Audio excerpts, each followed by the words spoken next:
Ang hinihingi namin sa iyo, you lead us para labanan ang korupsyon.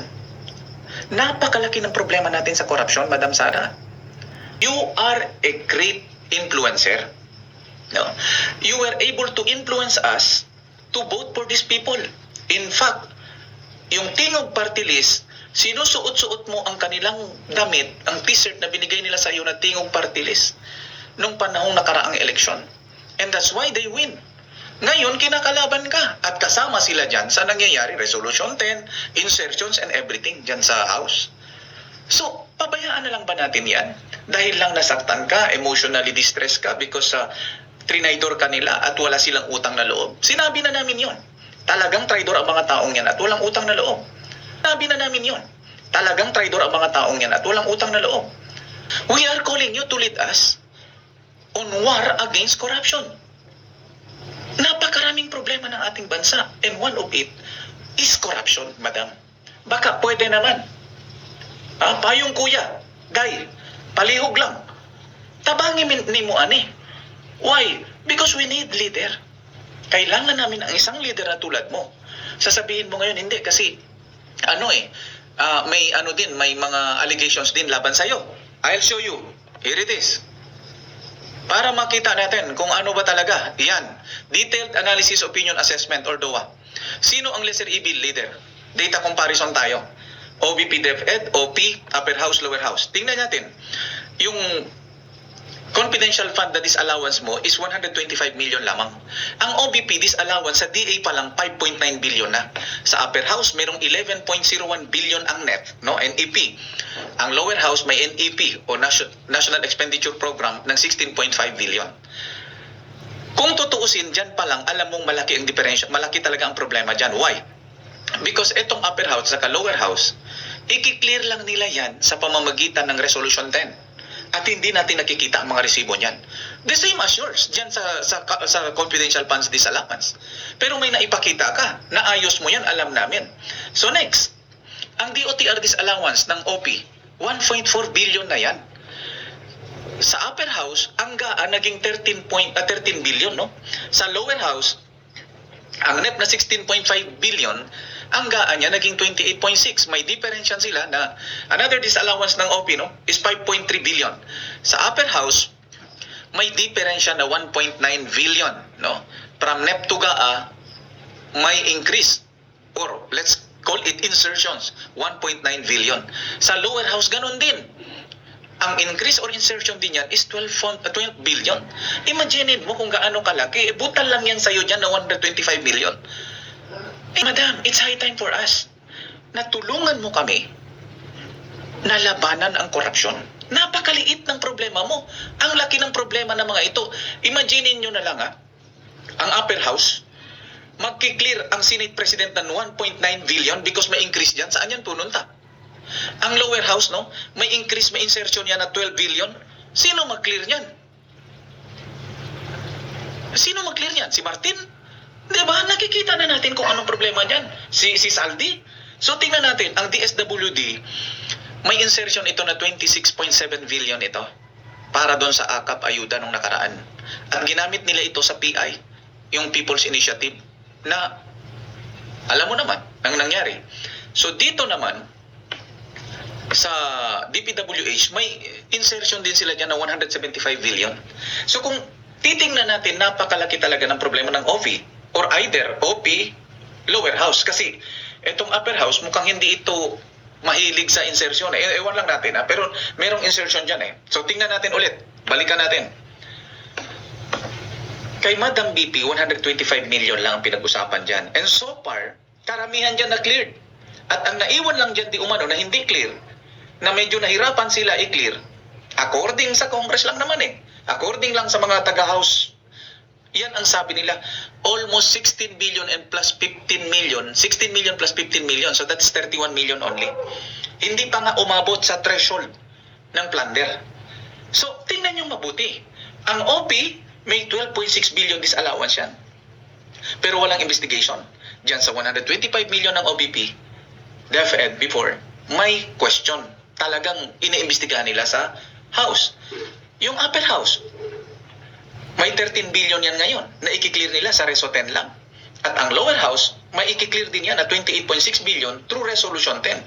Sino kaya ang nagmamalinis dito? At sino kaya ang mga santong kabayo at banal na aso na panay ang imbestiga dito sa OP at sa former president, samantalang sila ang may pinakamalaking problema? Ipo ba? Yung pera ng insertion, so ang dami niyan. Yan, si Martin, mag-clear siya dyan ng insertion niya na 12 billion. Dito sa upper house, mag-clear sila dyan ng 1.9 billion. 12.6 billion ang sa OP.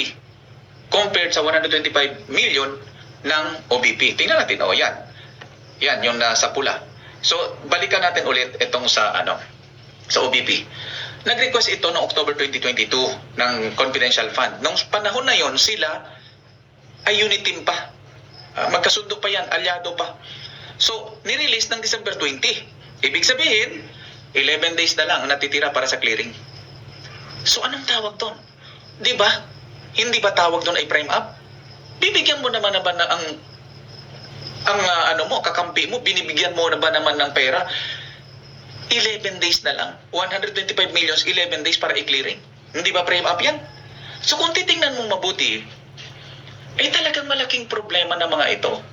Walang problema ang OP at sa OBP. Kung tutuusin, tingnan natin, ito pa. Di pa kasama ang flood control projects na di umano ay 1.4 billion a day. Nasaan na ang Maharlika Investment Fund, ang PhilHealth Fund, ang gold na bininta? At saan na yung kita nun? Saan na yung pinagbintahan? Hindi nga natin nalaman So, please, Madam, hindi ka namin iniimbitahan na mag-lead sa amin para patalsikin si Marcos. Inianyayahan ka namin para imbitahan ka namin upang i-lead kami para labanan ang korupsyon na ito. Hindi naman si BBM ang tinatarget natin dito Yung korupsyon You lead us against corruption, Madam. Kasi ang liit lang yan problema mo, ang laki ng dito sa kabila. Natatago nila ang lahat ng kanilang pagnanakaw habang kinu-question kanila dyan sa 125 million na yan. Hindi naman, Diyos ko po, logic yan practical yan tingnan mo ang liit. At ang sabi is 31 million lang yan, 16 million and 15 million is 31 million. Wala pa sa threshold ng plunder. So please, tulungan mo kami, i-lead mo kami doon sa war against corruption. Kausapin mo kami mga retired, we will be ready. Umpisahan mo sa amin mga retired. Retired military officer, retired soldiers. MUP. Umpisahan mo sa MUP, retired. Sa FGF, umpisahan mo sa mga leaders na mga nananawagan laban sa korupsyon. Kausapin mo kami. Kausapin mo sila. Yun ang tamang paraan. A good leader must be decisive. Decide now. You see, pinakita na namin sa'yo ang liit ng problema mo.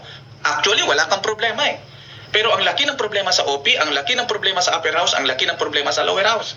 Puro corruption yun. Kasi lumalabas na corruption, wala pang, hindi nila maklear Bakit may disallowance? Saan yung clearing doon? Ipa-clear natin lahat sa kanila pati flood control projects. Diba? So, kung samahan mo kami dyan, normally, may-unite ang tao. Meron tayong isang issue na labanan.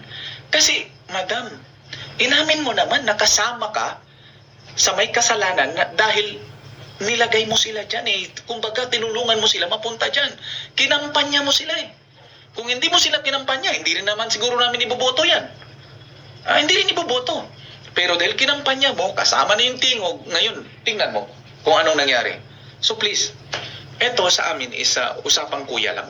Kuya, para sa'yo, Day, pagpasensyahan mo na. Ito kasi, nakikita namin, we have to do something na maalis itong corruption. Ikaw, binibira ng binibira dyan, napipix ka kasi tinitingnan mo kung paano depensahan ang sarili mo. Hindi ganyan yan Kasi in the first place, ginawa nila sa'yo yan dahil alam nila wala silang makuha sa'yo. At nung alam nila walang makuha sa'yo, pre-name up ka, tapos kinasuhan ka. Ang kaso na yan, istorya lang yan Ang katotohanan yan, wala ka naman talagang kaso. Sila dapat ang may malalaking kaso. Babalik tayo, buwaltahan natin kasi alam namin nakikita namin, mga buhaya tulak nila papunta sa iyo at saka sa tatay mo, yung problema, well in fact sila ang may malaking problema. Sila ang number one manggagancho. mga buwaya at mga pusit dito sa ating bansa. Dahil ilid mo kami. Kaming mga retired military officers, generals, mga at saka mga MUPs, lapitan mo kami. Hindi naman masama kung mag-meet tayo, maggawa tayo ng isang convention para pag-usapan kung paano labanan ang problema ng bayan, which is corruption. Maraming problema ang bayan. Bakit ikaw? Dahil ikaw nga ang lesser evil. At bakit ikaw? Dahil makikita mo mamaya, i-explain ko kung bakit ikaw. So next, tingnan natin kung bakit ikaw. Ayan. Ito, 3 factors for change. Alam natin yan tayo. Issues. Leadership, logistics. Yan ang tatlong kailangan natin. Yung tatlong factors. Sa issue, ito na. Ang issue ng House, ito na sa left, yung PI fund issue, 26 billion ito ginastos noon sa PI. Nasaan ito? May clearing ba ito? Ang resolution 10 nila, malaking problema yan. Hindi nila gustong paalisin yan. Ang kickback issue sa mga projects. Ang flood control issue, ang dami niyan. Ang illegal insertions by the billions, dai. Anong gagawin natin dyan? Yung ayuda issue, halos naimbestigahan yan ni ni Senator Amy last time. Yung dyan sa Davao. Lumalabas na may nagbibigay ng 8,000 pero ang binibigay lang is 2,000, yung 6,000 pala kinakabig pa. So kung totoo yun, naku, malaking problema talaga, di ba? Corruption issue, yun na yung corruption issue. Then mismo appropriations issue. Then ang bribery issue, yung sa Okada. Kung totoo yan, dapat managot yung tao na yan. Sino ang tatayo? Ayaw naman tumayo ng pinsan niya. Dito sa OP, bakit? Kasi tingnan mo, Daya, dito sa OP, yung PhilHealth Fund, may 89 billion yan. 60 billion ay napunta na sa treasury ulit. Saan? Sinong gagastos nun? Diba? Yung flood control fiasco, 245 billion di umano ito. Ang sabi nga 1.4 billion a day. Kung totoo yun, 1.4 billion a day times 365, it will at least more or less lalabas na 500 billion. Nasaan? Nakita mo, may ipakita ko, ampaw-ampaw yan. Lavish expenses ng duran-duran at saka yung mga roses na parang akala mo mga royalty pag sumakay ng eroplano. Corruption issue, countenancing issue ng insertions. Di ba? May veto power ang presidente. Bakit hindi bineto yung insertions na 175 billion at saka yung 26 billion? Bakit? Kasi baka gusto rin niya na talagang gawin yun o baka utos niya pa na mag-insert. Who knows? Di ba? So, PI fund. Yung PI fund, nakita natin ngayon, no? Yung PCSO Lotto na iisa lang di umano ang nananalo. Naimbestigahan ito pero walang mabuting closure. Yung pulburon issue. Yung incompetence. Yung rice ngayon hindi pa umabot sa 20 pesos, lalo pang tumaas. Nakabawas lang ng 2 piso. Nung nakaraan, parang nagpista na. Ang layo pa. 45 to 43 lang na ibaba nyo. At tapos yung bigas na yun, hindi pa masarap.